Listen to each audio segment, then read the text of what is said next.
Tem coisas que a noite tenta esconder, mas a gente insiste em desenterrar. Acomode-se. O que você vai ouvir agora não é ficção. Os 4 relatos a seguir são reais e aconteceram em lugares por onde você provavelmente já passou. Não olhe para trás. Meu nome é Roberto, tenho 52 anos e passei 30 deles na boleia de um caminhão. Eu conheço o asfalto melhor que a palma da minha mão. Mas o que aconteceu na BR-116, perto da divisa de Minas com a Bahia, me fez entregar as chaves. Era uma terça-feira, 2 da manhã. A chuva estava tão pesada que o farol mal cortava 10 metros de neblina. O rádio tocava bem baixinho só para eu não pescar no volante. A estrada estava morta. Nenhum farol vindo, nenhum indo. Foi quando eu vi, no acostamento do lado direito, uma figura alta, toda de preto, com um capuz que cobria o rosto, com a mão estendida pedindo carona. A regra número 1 da estrada de madrugada é: você não para. Nunca. Eu acelerei e passei direto. Só que, uns 10 quilômetros depois, a estrada fez uma curva longa. E lá estava a figura, a mesma capa, a mesma mão estendida. Meu sangue gelou. Não tinha como ultrapassar a pé. Eu pisei fundo. O motor rugiu. Cheguei a 110 por hora. Olhei no retrovisor e ele não estava mais no acostamento. Mas o caminhão começou a perder força. O acelerador não respondia, o conta-giros caiu para 0. Eu parei no meio do breu. O silêncio dentro da cabine era ensurdecedor. Eu tranquei as portas, suando frio. Foi quando o chiado do rádio parou. E uma voz que não vinha do alto-falante, mas sim da cama logo atrás do meu banco, sussurrou bem perto do meu ouvido. Por que você não parou para mim? Eu saí do caminhão correndo na chuva e só parei quando vi as luzes de um posto. Nunca mais voltei para buscar a carreta. Eu sou o Tiago. Isso aconteceu em 2018 quando eu trabalhava de capataz numa fazenda isolada no interior de Goiás. Era noite de lua cheia, daquelas que clareiam o pasto inteiro como se fosse dia. Mas sabe quando a natureza avisa que tem algo errado? O mato estava mudo. Nem grilo, nem coruja. Os 6 cachorros de caça da fazenda, que não tinham medo nem de onça, estavam ganindo, escondidos debaixo do assoalho da casa. Aí o cheiro subiu. Um cheiro insuportável de carniça misturado com pelo molhado e ferro. Veio da direção do canavial. Eu peguei a espingarda calibre 12, destravei e saí na varanda. Iluminei as canas com a lanterna. As canas começaram a quebrar. Não estavam balançando. Estavam sendo esmagadas. Algo estava abrindo caminho direto para a minha casa. A luz da lanterna bateu em algo enorme. Andava em 2 patas, mas era curvado.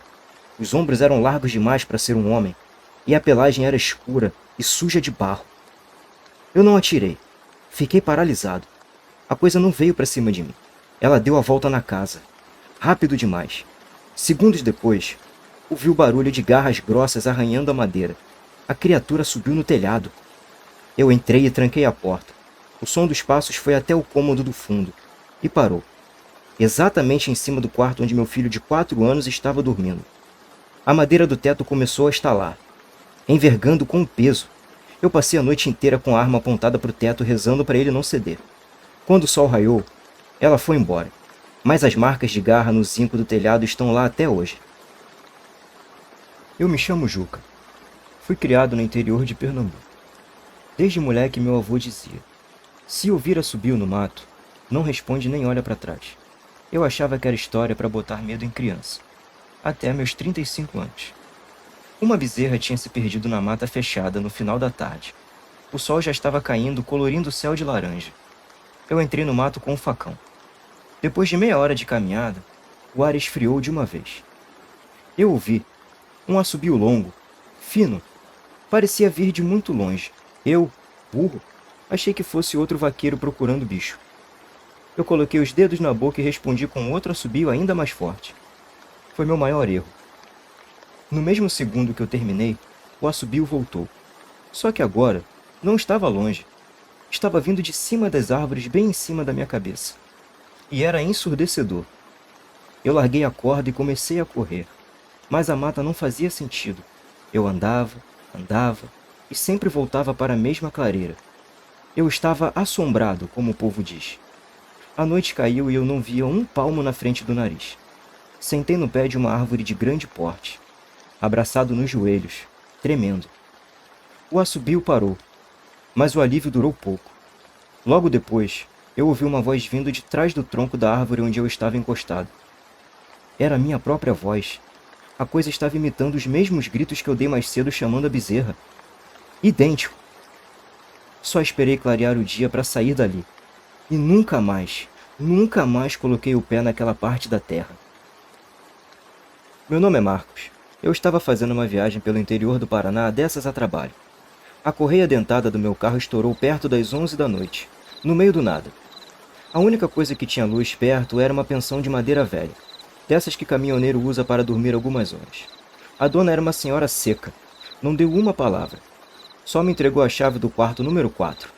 Fui deitar. O quarto cheirava a mofo e cigarro. No meio da madrugada, eu acordei. Tinha alguém arrastando alguma coisa muito pesada no andar de cima. Um som contínuo, arrastando por todo o quarto de cima, raspando no chão de madeira. Levantei irritado para ir reclamar. Fui abrir a porta do meu quarto. A maçaneta não girava.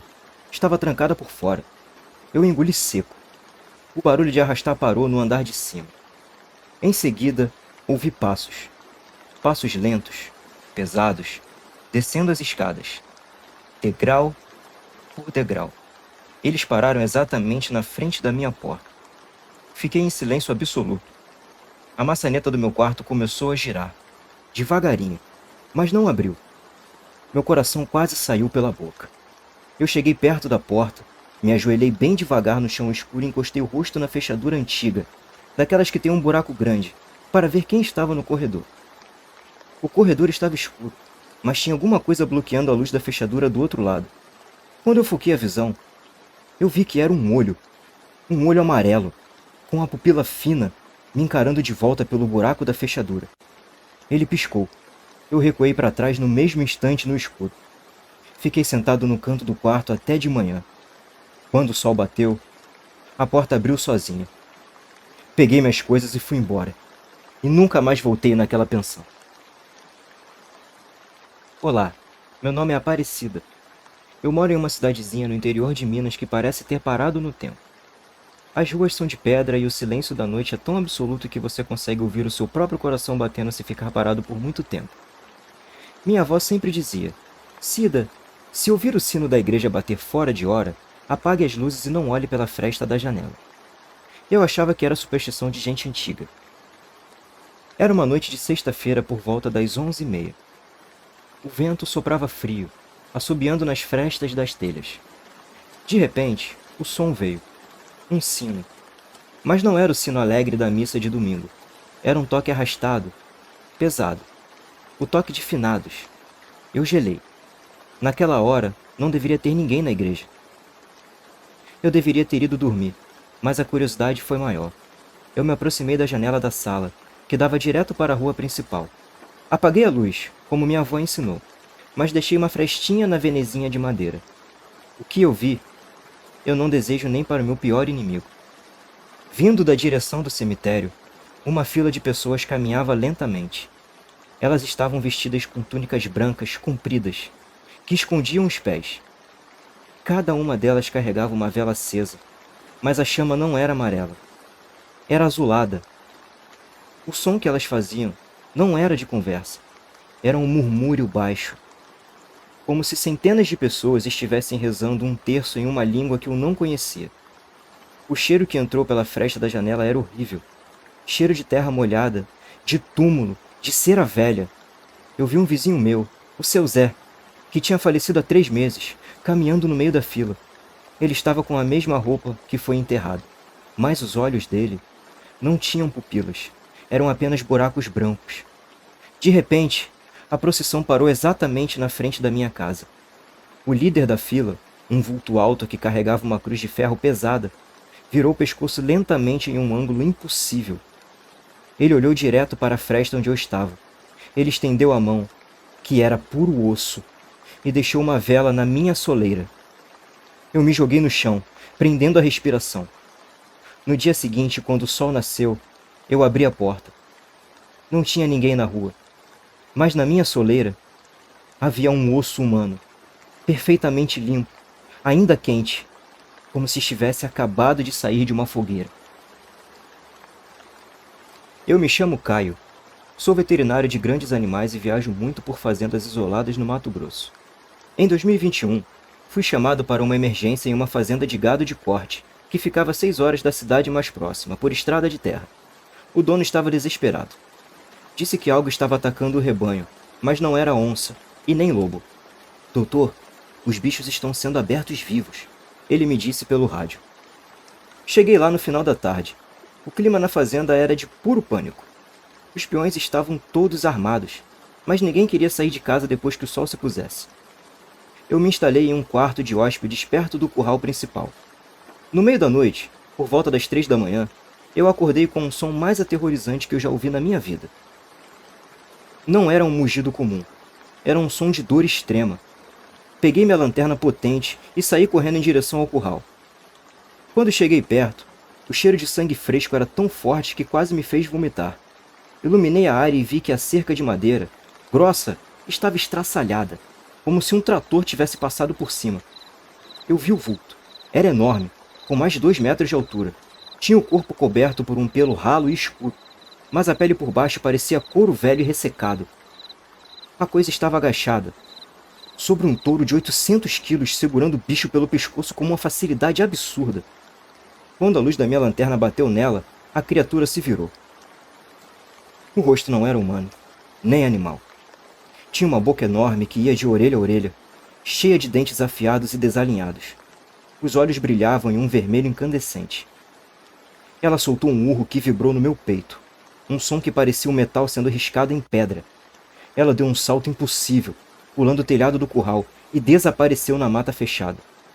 Quando amanheceu, examinamos o gado. O que me deixou sem dormir por semanas não foi o ataque em si, mas as marcas. Não eram mordidas, eram cortes precisos, como se a criatura tivesse usado algo muito mais afiado do que garras. Naquela fazenda, o povo chama de mapinguari. Mas eu só chamo aquilo de pesadelo. Eu nunca mais aceitei chamados naquela região. Meu nome é Danilo e eu trabalhei muitos anos como vigilante de trilhos em uma ferrovia desativada no interior de São Paulo. Meu trabalho era percorrer trechos isolados de moto para evitar o furto de dormentes e cabos. É um trabalho solitário. Só você, a lua e o som do metal da linha férrea estalando com a mudança de temperatura. Era uma noite de neblina tão densa que eu mal vi o guidão da moto. Eu estava em um trecho conhecido como a Curva do Defunto, onde um trem de carga descarrilou na década de 70. Dizem que o maquinista nunca foi encontrado. Eu estava devagar, quando o farol da moto iluminou uma mulher de costas, caminhando sobre os trilhos. Ela usava um vestido de chita velho, encardido, e carregava um saco de estopa nas costas. O que uma idosa estaria fazendo ali àquela hora, a quilômetros de qualquer casa? Eu parei a moto e chamei. Senhora, precisa de ajuda? Tá perdida? Ela não respondeu. Continuou caminhando com passos mecânicos, ignorando minha presença. Eu desci da moto e fui atrás dela, achando que poderia ser alguém com Alzheimer. Quando cheguei a uns 3 metros, o frio que emanava dela era algo sobrenatural. Parecia que eu estava entrando em uma câmara frigorífica. Dona, o lugar aqui é perigoso, eu disse, tocando levemente no ombro dela. No momento em que minha mão encostou no tecido do vestido, ele se desfez como se fosse cinza. A mulher parou. Ela começou a rir. Uma risada rouca, seca, que parecia vir de dentro de uma caverna. Ela se virou. O rosto não tinha pele. Era apenas um crânio revestido por uma película fina e transparente, onde eu podia ver os músculos da mandíbula se movendo enquanto ela ria. Ela abriu o saco de estopa que carregava e o virou no chão. Dezenas de dedos humanos, ainda frescos, caíram sobre os trilhos. Ela olhou para minha mão, a mão que a tocou, e disse com uma voz que parecia o vento soprando em um túmulo. Faltava um. Eu não pensei. Montei na moto e acelerei como se minha vida dependesse disso. Eu ouvi o som de algo correndo atrás de mim, batendo nos trilhos, cada vez mais perto. Só parei quando cheguei na base da empresa, sob as luzes fortes. No dia seguinte, pedi as contas. Quando cheguei em casa e fui lavar a mão que usei para tocar nela, percebi que todos os meus dedos estavam marcados com manchas pretas, como se tivessem sofrido uma queimadura de gelo. Eles nunca mais recuperaram a sensibilidade. Essas foram as 7 histórias de hoje. 7 provas de que o mal se esconde onde a gente menos espera. Se esse é o tipo de relato que te prende, não saia daqui sem se inscrever no canal e ativar o sininho para o YouTube te avisar assim que o próximo vídeo sair. Quero saber a sua opinião. De todas essas 7 histórias, qual você achou mais perturbador? Deixe aqui nos comentários. Se você tiver um relato próprio, escreve também. Ele pode ser narrado por mim muito em breve. Fique seguro e até a próxima.